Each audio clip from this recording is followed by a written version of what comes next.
Jixon stared at the towering figure on his doorstep, his morning coffee forgotten in his hand.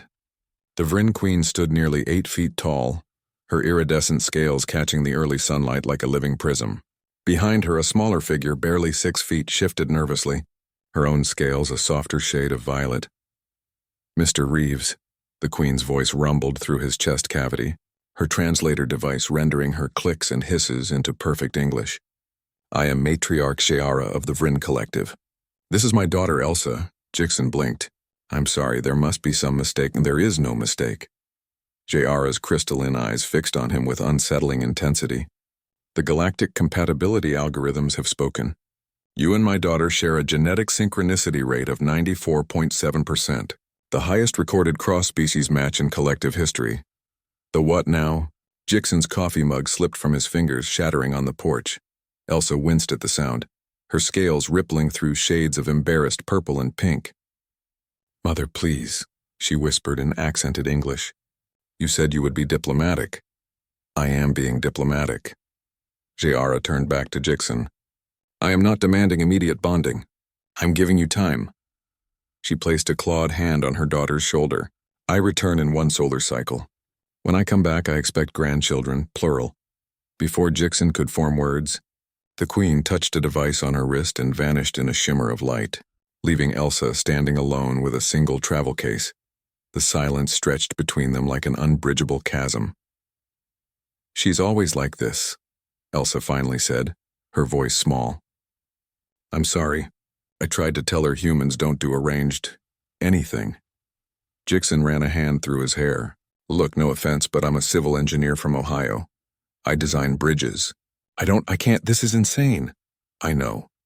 Elsa's scales dimmed to a dull gray. "I told her the same thing. But when a Vryn matriarch decides something..." She trailed off, looking down at her 3-fingered hands. "I can leave. Find somewhere else. You shouldn't have to deal with this."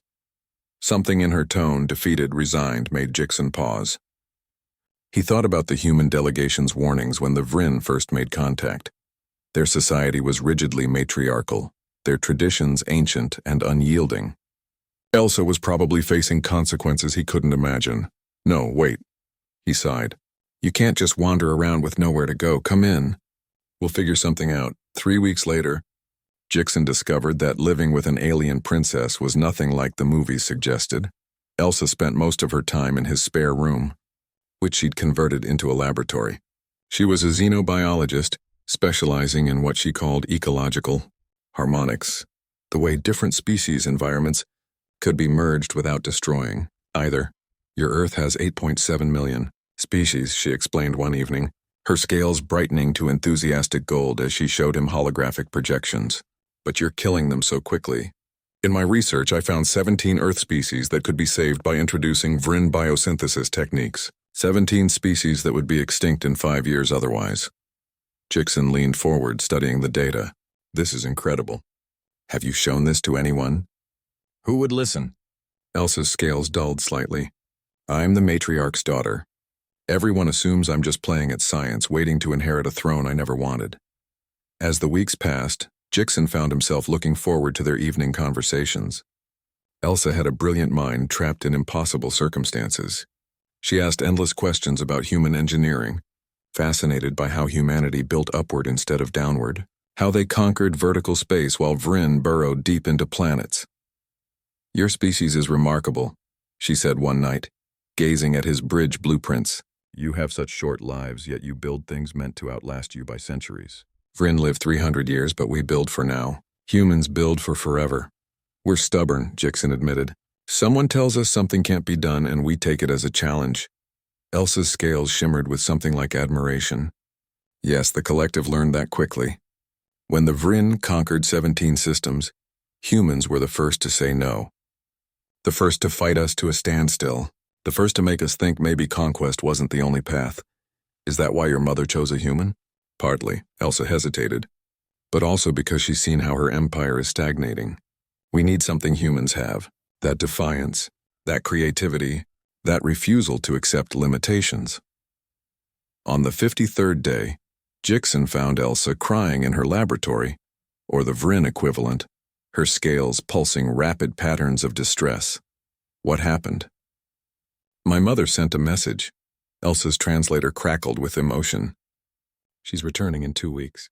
She expects evidence of our bonding, or she'll arrange a marriage to Lord Kratesh instead.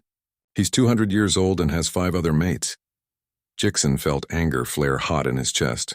She can't force you. She's the matriarch. She can do anything. Elsa looked up at him, her eyes so alien yet somehow expressive, filled with desperation. I'm sorry. I'll tell her I failed, that you wanted nothing to do with me. Maybe she'll just disown me instead of, no.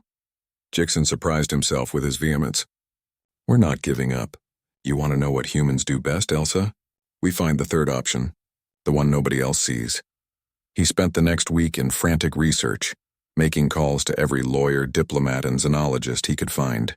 The answer, when it came, was surprisingly simple. When matriarch Jayara materialized on Jixon's doorstep, she found her daughter waiting, but not alone. Jixon stood beside Elsa along with 50 humans holding signs and banners. Mother, Elsa said clearly, her scales set to defiant crimson, I will not mate with Jixon, but I will work with him.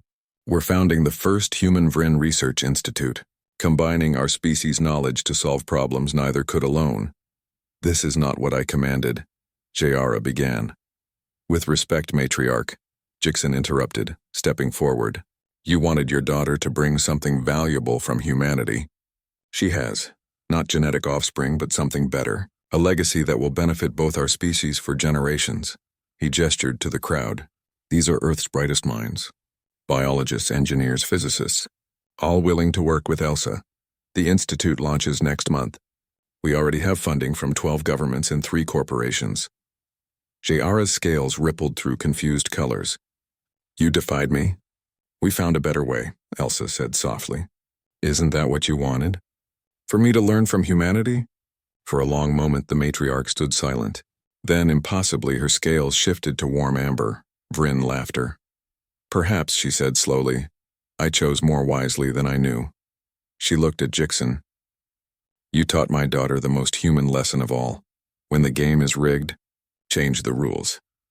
As Jayara departed, Elsa turned to Jixon, her scales shimmering with gratitude and joy.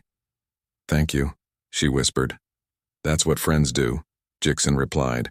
Besides, I'm curious to see what bridges we can build together. The kind that span worlds. Above them, ships from a dozen species gathered, drawn by news of the Institute. Humanity had done it again. Turned an impossible situation into an opportunity. Not through violence or submission, but through that most human of traits. The stubborn insistence that there was always another way. And in a small house in Ohio, an unlikely friendship became the foundation for something far greater than any matriarch could have commanded.